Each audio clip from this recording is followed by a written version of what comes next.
अब हम पढ़ रहे हैं क्लास 9 की फिजिक्स। चैप्टर कौन सा हमारा? चैप्टर 6। टॉपिक हमारा है Newton's law of gravitation in the motion of satellite. ठीक है, द मोशन ऑफ सैटेलाइट। अब देखो, पहले चीज़ समझ लो।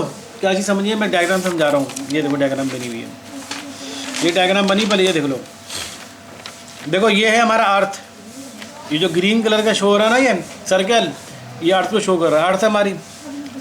और ये क्या है? अर्थ का सेंटर है ना। और अर्थ के अराउंड ये एक हमने सैटेलाइट भेजा हवा में। सैटेलाइट भेजा, बता दें सैटेलाइट। हमने एक सैटेलाइट भेजा है जो ज़मीन से आगे चला गया और ज़मीन के अराउंड सर्कुलेट कर रहा है। ठीक है, मूव कर रहा है, ज़मीन के अराउंड मूव कर रहा है। तो ये क्या कहलाएगा? उसका ऑर्बिट। ठीक है, जिस तरह इलेक्ट्रॉन न्यूक्लियस के अराउंड मूव कर रहा होता है तो वो ऑर्बिट कहलाता है। इसी तरह सैटेलाइट अर्थ के अराउंड जो रिवॉल्व करेगा तो वो इसका ऑर्बिट कहलाएगा। ठीक है, अब इस अर्थ का रेडियस क्या होगा? यहाँ से यहाँ तक या यहाँ से यहाँ तक? अर्थ का रेडियस क्या होगा?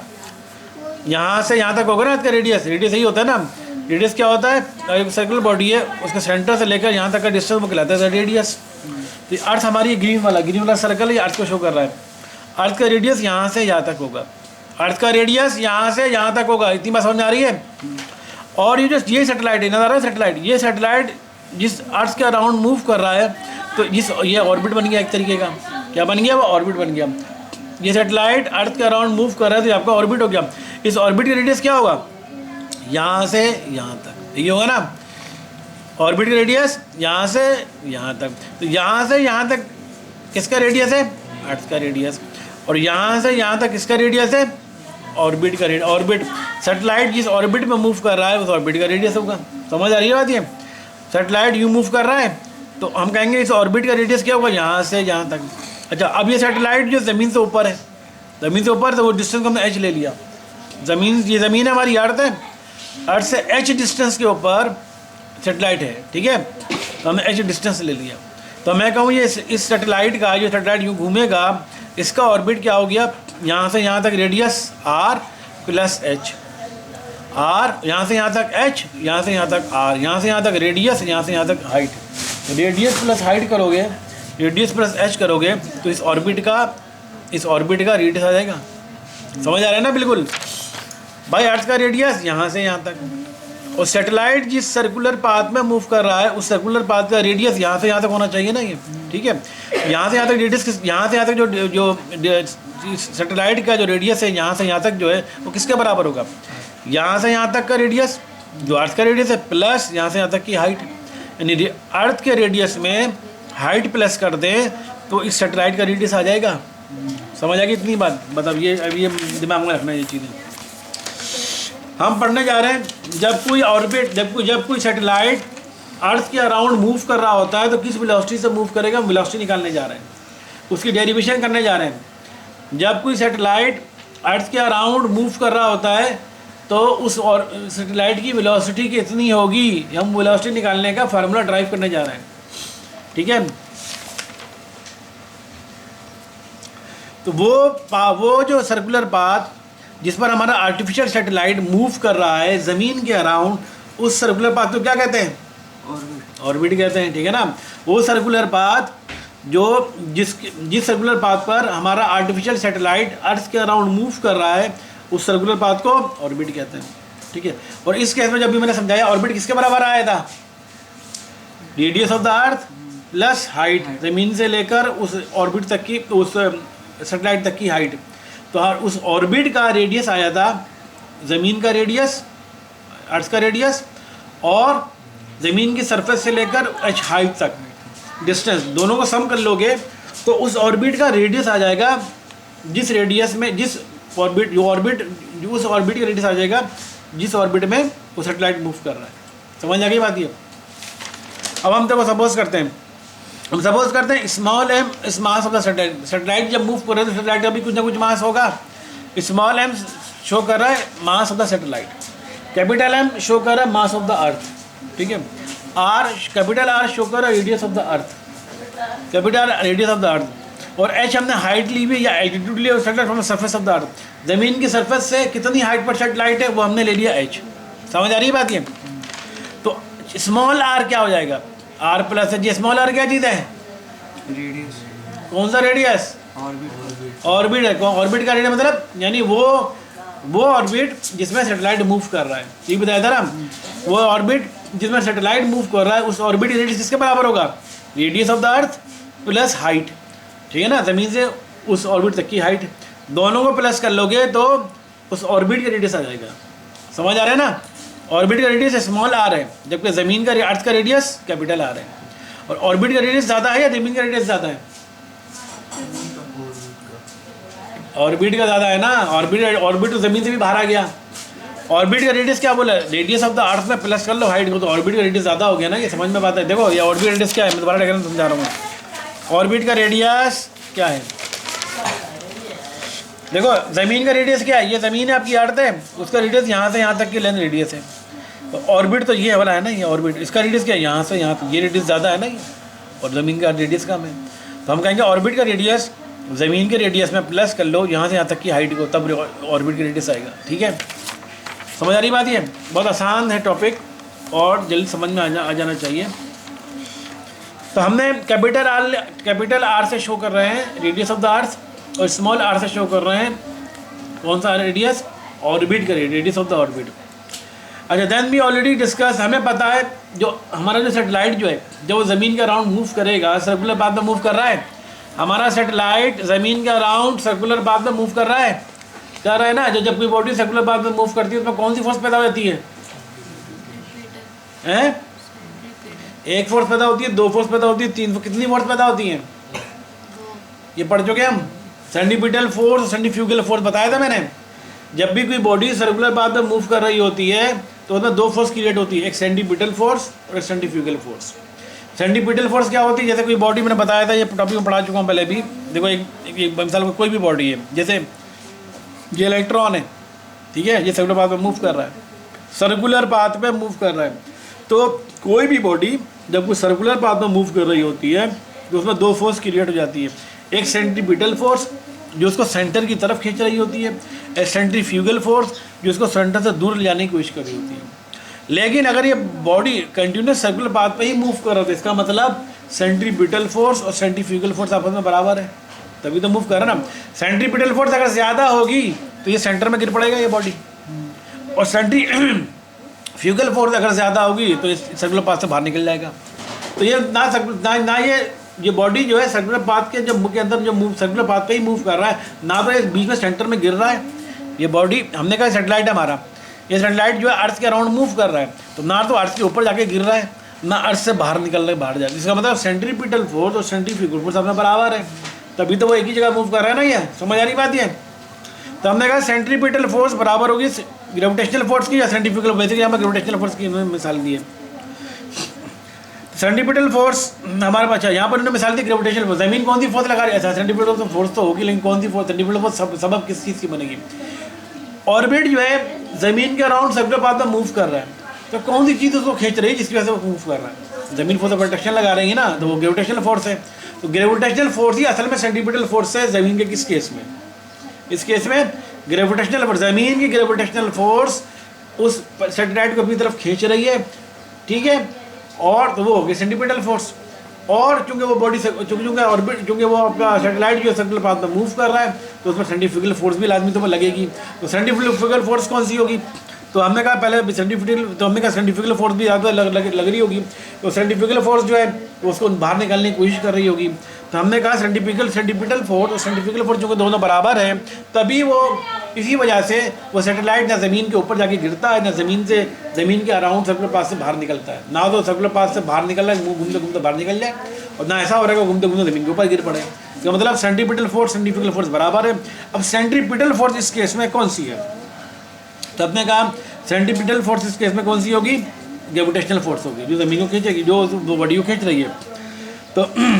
तो हमने कहा सेंट्रीपिटल फोर्स की जगह हमने लिख लिया Fc, ठीक है, और यहाँ पर इन्होंने उल्टा कर दिया, यूँ करना, ये गलत कर दिया।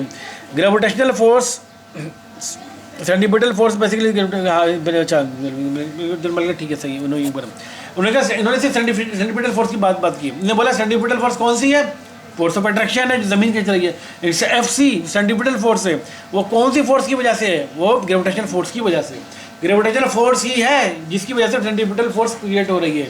अगर ग्रेविटेशनल फोर्स नहीं हो, ज़मीन अपनी किसी बॉडी की तरफ नहीं खींचे तो वो ज़मीन की तरफ तो आएगा ही नहीं। तो इसका मतलब यहाँ पर सेंट्रीपिटल फोर्स कौन सी है? ग्रेविटेशनल फोर्स है। ग्रेविटेशनल फोर्स ही सबब बन रही है सेंट्रीपिटल फोर्स का। समझ आ रही बात है? जब कोई बॉडी किसी सर्कुलर पाथ में मूव कर रहा हो और वो सर्कुलर पाथ में सिर्फ मूव कर रहा हो, उस सर्कुलर पाथ के सेंटर में गिरे नहीं, तो इसका मतलब सेंट्रीपिटल फोर्स की कोई ना कोई वजह, कोई तो चीज़ चीज़ें तो खींच रही है। अब इलेक्ट्रॉन की बात करें उससे अच्छा समझ में आ जाएगा। देखो इलेक्ट्रॉन न्यूक्लियस के अराउंड मूव कर रहा होता है। इलेक्ट्रॉन न्यूक्लियस के अराउंड मूव कर रहा होता है। न्यूक्लियस में क्या होता है? प्रोटॉन और न्यूट्रॉन। तो इलेक्ट्रॉन पर भी सेंट्रीपिटल फोर्स लग रही है, ठीक है। तो इलेक्ट्रॉन में कौन सी सेंट्रीपिटल फोर्स लग रही होगी? कौन सा फोर्स कौन लगा रहा है? न्यूक्लियस कैसे लगा रहा है? न्यूक्लियस में अपनी फोर्स रोटेशन होती है, फिर कौन लगा रहा है? इलेक्ट्रॉन प्रोटॉन वो लगा रहा है ना, न्यूट्रॉन प्रोटॉन लगा रहा है। न्यूट्रॉन फोर्स रोटेशन लगाता है, प्रोटॉन लगा रहा है। प्रोटॉन लगा रहा है कैसे? बिल्कुल सही आंसर दिया इसने, लेकिन समझा नहीं सका ये। प्रोटॉन ही तो लगा रहा है भाई। प्रोटॉन में कौन सा चार्ज होता है? इलेक्ट्रॉन में कौन सा चार्ज होता है? तो प्रोटॉन न्यूट्रॉन को खींचेगा ना, पॉजिटिव नेगेटिव चार्ज में खींचेगा, तो proton he force of attraction लगा रहा होता है, जिसकी वजह से force of attraction centripetal force create हो रही है। तो एटम के केस में सेंट्रीपिटल फोर्स कौन लगा रहा है? प्रोटॉन। प्रोटॉन में पॉजिटिव चार्ज है, इलेक्ट्रॉन में नेगेटिव चार्ज है। Positive charge negative charge attract करेगा तो फोर्स ऑफ अट्रैक्शन क्रिएट हो गई। इस केस में जो हम बात कर रहे हैं, सैटेलाइट घूम रहा है, ज़मीन का राउंड घूम रहा है, तो इस सैटेलाइट पर कौन फोर्स लगा रहा है? सैटेलाइट के ऊपर ज़मीन फोर्स लगा रही है ना, अपनी ग्रेविटेशनल फोर्स लगा रही है। तो इस केस में सेंट्रीपिटल फोर्स कौन सी है? ज़मीन की अपनी ग्रेविटेशनल फोर्स।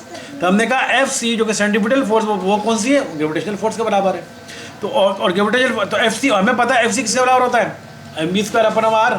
सेंट्रीपिटल फोर्स बराबर होती है mv²/r के बराबर होती है। तो FC की जगह और ग्रेविटेशनल फोर्स किसके बराबर होती है? G(m1m2/r² के बराबर होती है। ग्रेविटेशनल पढ़ चुके हैं। तो यहाँ पर हमने कौन सी दो बॉडी के दरमियान ग्रेविटेशनल फोर्स लग रही है? सैटेलाइट और ज़मीन, इनके दरमियान। तो सैटेलाइट का मास, तो फार्मूले के मुताबिक FG = G(m1m2)। m1 क्या हो जाएगा? मास of the satellite small m से, और दूसरा m क्या हो जाएगा? m2 क्या हो जाएगा? मास of the earth capital M से, डिवाइडेड बाय दोनों के सेंटर के दरमियान डिस्टेंस। तो दोनों के सेंटर के दरमियान डिस्टेंस क्या हो जाएगा? Small r। और स्मॉल r किसके बराबर है? Capital R + h। समझ आ रहा है ना बात? बिल्कुल, क्योंकि हम ऑर्बिट की बात कर रहे हैं। तो हमने कहा सेंट्रीपिटल फोर्स mv²/r के बराबर होती है, ग्रेविटेशनल फोर्स G(m1m2/r² के बराबर होती है। और चूंकि सेंट्रीपिटल फोर्स और ग्रेविटेशनल फोर्स आपस में बराबर है, क्योंकि सेंट्रीपिटल फोर्स बन ही रही है किस वजह से? ग्रेविटेशनल फोर्स की वजह से सेंट्रीपिटल फोर्स प्रोड्यूस हो रही है। तो हमने दोनों इक्वल करा दो। तो इस इक्वेशन में लिखा हुआ FC = FG। FC की जगह उसकी वैल्यू पुट कर दी mv²/r FG का उसकी वैल्यू पुट कर दी G(m)R²। अब हम निकालने क्या जा रहे थे? क्या निकालने जा रहे थे? रेडियस और हाइट बताया था मैंने शुरू में, क्या निकालने जा रहे थे हम? सैटेलाइट जो मूव कर रहा है ना, किस वेलोसिटी से मूव कर, वेलोसिटी निकालने जा रहे थे। बताया था ना मैंने, सैटेलाइट किस वेलोसिटी से मूव कर, वेलोसिटी निकालने जा रहे थे। तो ये जो इक्वेशन है, इसमें वेलोसिटी कहाँ नजर आ रही है? mv² में v नजर आ रहा है, तो ये वेलोसिटी है ना। तो इस v को अकेला करेंगे, हमें वेलोसिटी निकालनी है, तो v² को अकेला कर दो, बाकी सब चीज़ को उधर भेज दो। स्मॉल m यहाँ पर मल्टीप्लाई हो रहा है, वहाँ जाके डिवाइड हो जाएगा, ठीक है। और v² और r यहाँ पर डिवाइड हो रहा है, उधर जाके मल्टीप्लाई हो जाएगा।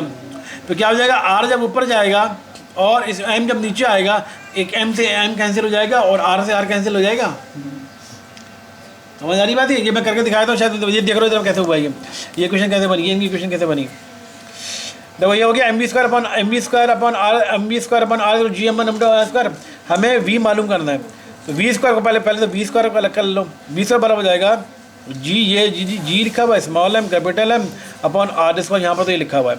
अब इस v² के साथ स्मॉल m लगा हुआ है, स्मॉल m जब क्या हो रहा है? v² से मल्टीप्लाई हो रहा है, इधर जाके डिवाइड हो जाएगा, नीचे आ जाएगा। डिवाइड होने का मतलब यहाँ पर नीचे आ जाएगा, ठीक है। स्मॉल m इधर आ गया, और ये r यहाँ पर क्या हो रहा है? डिवाइड हो रहा है, उधर जाके मल्टीप्लाई हो जाएगा।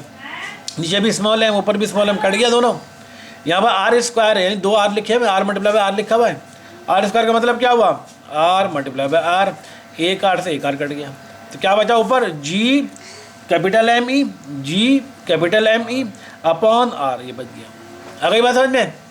तो हमारा हो गया G capital M upon are, ठीक है। और आर किसके बराबर है स्मॉल आर यहाँ पर? कैपिटल आर प्लस एच, क्योंकि हम उस ऑर्बिट की बात कर रहे हैं ना। ऑर्बिट का रेडियस क्या है? Radius of the earth plus height. तो आर की जगह हम लिख दिया, उस स्मॉल आर की जगह लिख दिया हमने आर प्लस एच। समझ आ गई बात? ये तो हो गई वी स्क्वायर की वैल्यू। हमें निकालना क्या था? वेलोसिटी निकाली थी, तो वेलोसिटी का स्क्वायर निकला है। तो वेलोसिटी निकालने के लिए क्या करेंगे? रूट ले लेंगे, स्क्वायर रूट ले लेंगे। स्क्वायर रूट बोथ साइड पे ले लो, बोथ साइड पे स्क्वायर रूट लोगे तो क्या बन जाएगा? V equal to G M upon R plus H, और दोनों को रूट में डाल लोगे। तो इस इक्वेशन से हम उस सेटेलाइट की वेलोसिटी निकाल सकते हैं। कैपिटल जी की हमको वैल्यू पता है, कैपिटल जी क्या होता है पता है ना? उसकी वैल्यू होती है कुछ ना कुछ माइनस में। एम क्या? मास ऑफ द अर्थ हमको पता है। आर क्या? रेडियस ऑफ द अर्थ हमको पता है। हाइट हमको पता होनी चाहिए, कितनी हाइट पर सेटेलाइट मौजूद है, ठीक है। अगर सारी वैल्यू पुट कर दोगे तो उस सेटेलाइट की वेलोसिटी निकल कर आ जाएगी, कितनी वेलोसिटी से मूव कर रहा है। देखो तार छुएगी तो this give the velocity that a satellite must possess when orbiting around earth in an orbit of radius r is equal to r plus h, ठीक है। This shows that the speed of the satellite is independent of the mass. इससे show हो रहा है कि satellite का जब formula निकला वेलोसिटी का, इस वेलोसिटी में कहीं मास यूज हो रहा है? कौन सा मास? सैटेलाइट का मास किस? स्मॉल एम था कैपिटल एम था? स्मॉल। यहाँ पर स्मॉल एम इस्तेमाल हो रहा है? अर्थ का मास है, अर्थ का मास है ना, कैपिटल एम अर्थ का मास है। सैटेलाइट का मास तो यहाँ पर है ही नहीं, स्मॉल एम। इसका मतलब सैटेलाइट का बड़ा करो या छोटा रखो, इससे फर्क तो पड़ेगा नहीं। वेलोसिटी तो कोई फर्क पड़ रहा है, क्योंकि वेलोसिटी के फार्मूले में स्मॉल एम आ ही नहीं रहा, कट गया वो तो ऑटोमेटिक। इसका मतलब अगर हम बहुत बड़ा सैटेलाइट बना के भेजें या बहुत छोटे सैटेलाइट बना के भेजें, दोनों की वेलोसिटी सेम ही रहेगी। समझ आ गई बात? ये क्योंकि फार्मूला बता रहा है कि यहाँ पर इस फार्मूले में स्मॉल एम की जगह ही नहीं है, स्मॉल एम तो कट के खाली हो गया, ठीक है। This shows that the speed of the satellite is independent of its mass. Satellite की स्पीड सैटेलाइट के मास से इंडिपेंडेंट है।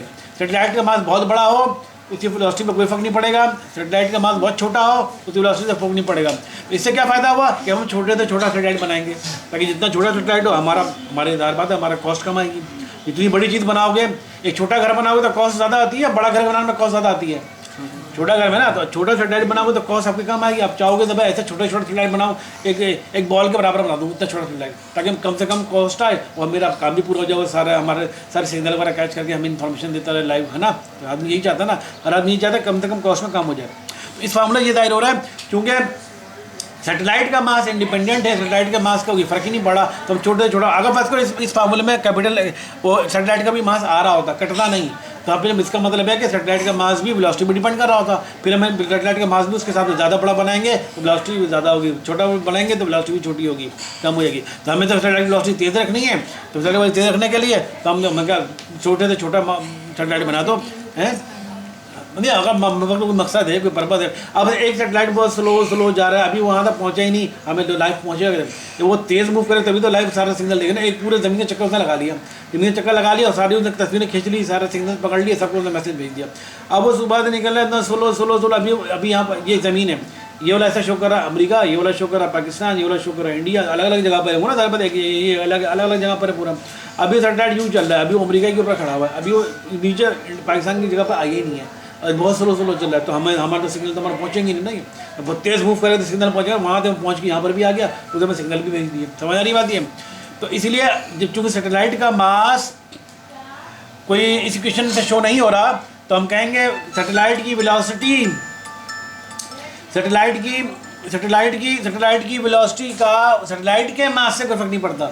लिहाजा हम छोटे से छोटा सैटेलाइट बनाने की कोशिश करेंगे, एक बॉल के बराबर सैटेलाइट बन जाए, ताकि हमारा कॉस्ट कम से कम खर्चा आए और हमें एक सैटेलाइट भी मिल जाए हमारे पास, ठीक है।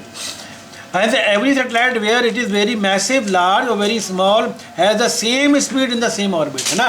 लिहाजा कोई भी सैटेलाइट हम भेजेंगे चाहे उसका मास बहुत बड़ा हो या बहुत छोटा, उसकी स्पीड में कोई फर्क नहीं पड़ेगा, ठीक है। यहाँ तक तुम लोगों को याद करना है। अभी तो हमने सिर्फ सैटेलाइट की वेलोसिटी का फार्मूला ड्राइव किया अभी हमने। अब हम उसके आगे जाके टेंशन भी वगैरह देखेंगे क्या चीज़ हमारे पास।